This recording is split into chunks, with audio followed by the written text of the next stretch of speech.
말씀과 찬양이 흘러넘치는 극동방송입니다.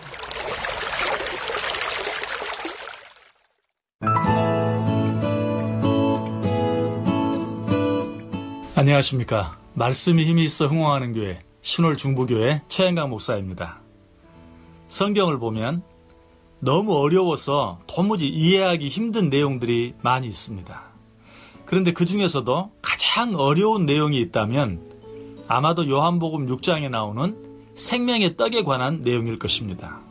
왜냐하면 예수님께서 이 내용에 대해 같은 시간, 같은 장소에서 같은 사람들에게 5번이나 반복해서 설명을 하셨는데도 아무도 이 사실을 이해하거나 깨닫지 못했을 뿐만 아니라 5번의 설명이 끝났을 때 많은 사람들이 도리어 예수님을 떠나가 버리고 다시는 그와 함께 다니지 않았다고 성경은 기록하고 있습니다.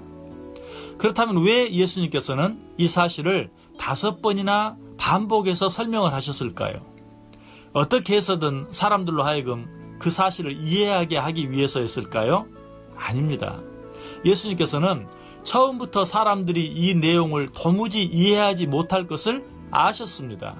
그럼에도 불구하고 이 내용을 5번이나 반복해서 설명하신 것은 사람들을 이해시키시기 위해서가 아니라 사람들로 하여금 믿게 하기 위해서였습니다. 예수님께서는 너무나도 어려운 내용을 5번이나 반복해서 말씀하시면서 이래도 너희들이 이 말씀을 이해하기를 원하느냐? 그러지 말고 이 말씀을 하나님의 말씀으로 믿어라고 부탁하고 계시는 것입니다. 이렇게 이야기하면 어떻게 이해할 수 없는 일을 믿을 수 있습니까? 라고 따지고 싶은 분도 있을 것입니다. 그러나 거기에 대한 분명한 대답은 이해할 수 없기 때문에 믿어야 한다는 것입니다. 부모와 자녀가 서로 행복하게 살기 위해서는 어떻게 해야 합니까? 서로 이해해야 합니까? 아닙니다. 그것은 절대 불가능합니다. 특별히 10대 자녀들을 키우고 있다면 더더욱 그러합니다. 오죽하면 10대는 외계인이다 라는 말까지 생겨났겠습니까? 그렇다면 어떻게 해야 하죠? 서로 믿어주어야 합니다. 부모와 자녀들뿐만이 아닙니다. 남자와 여자도 마찬가지죠. 남자와 여자가 함께 행복하게 살기 위해서는 어떻게 해야 합니까? 서로 이해해야 합니까? 그런 날은 절대 오지 않습니다. 오죽하면 남자와 여자를 가리켜 화성에서 온 남자, 금성에서 온 여자라고 하겠습니까? 그럼 어떻게 해야 할까요? 역시 서로 믿어주어야만 함께 잘 살 수 있습니다. 사실 부모와 자녀, 남편과 아내 사이의 일뿐만이 아니죠. 우리의 삶 가운데 믿음이 없이 가능한 일은 한 가지도 없습니다. 물 한 잔 마시는 것, 밥 한 끼 먹는 것, 믿음이 없이는 마실 수 없고 먹을 수 없습니다. 외식은 더더욱 할 수 없을 것입니다. 약을 어떻게 먹을 수 있으며 칼을 든 의사에게 어떻게 몸을 맡길 수 있습니까?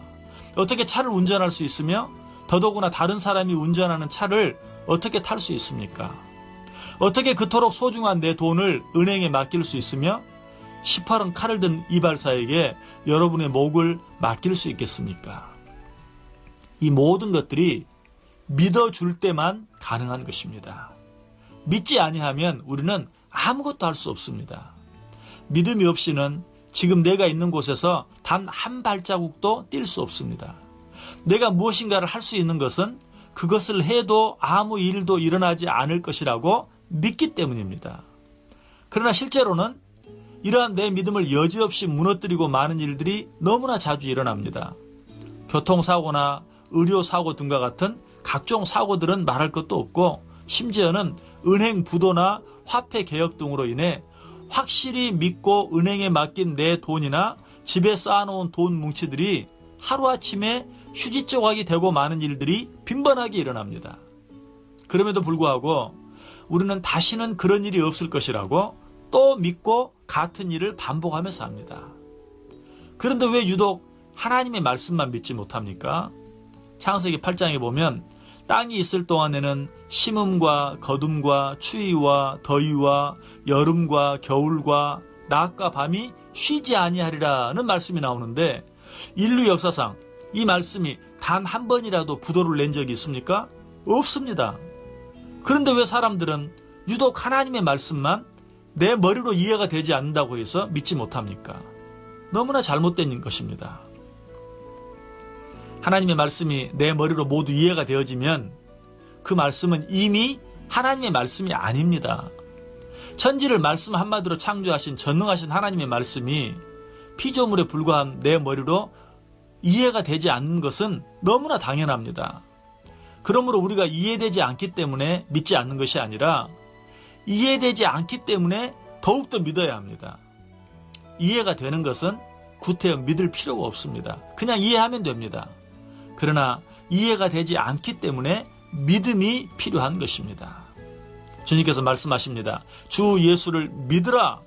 그리하면 너와 내 집이 구원을 얻으리라. 이 말씀을 이해하려고 하지 말고 믿으시기 바랍니다.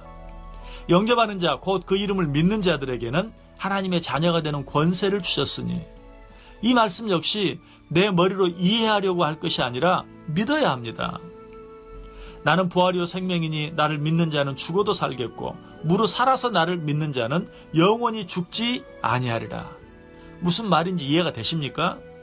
아마 다른 말씀은 다 이해가 된다 할지라도 이 말씀은 절대로 이해가 되지 않을 것입니다. 그래서 예수님께서도 이 말씀을 하신 후 그 말씀 끝에 이해가 되느냐라고 묻지 아니하시고 이것을 내가 믿느냐고 물으십니다. 믿어야 합니다. 믿는 것 외에는 다른 방법이 없습니다. 믿으면 어떻게 됩니까? 예수님께서 말씀하시죠. 내가 믿으면 하나님의 영광을 보리라. 하나님의 모든 말씀을 생명의 말씀으로, 영생의 말씀으로, 믿음으로 말미암아 놀라운 하나님의 영광에 참여하는 자들이 되시기를 주님의 이름으로 간절히 축복합니다. 지금까지 말씀이 힘이 있어 흥황하는 교회 신홀 중부교회 최영강 목사였습니다.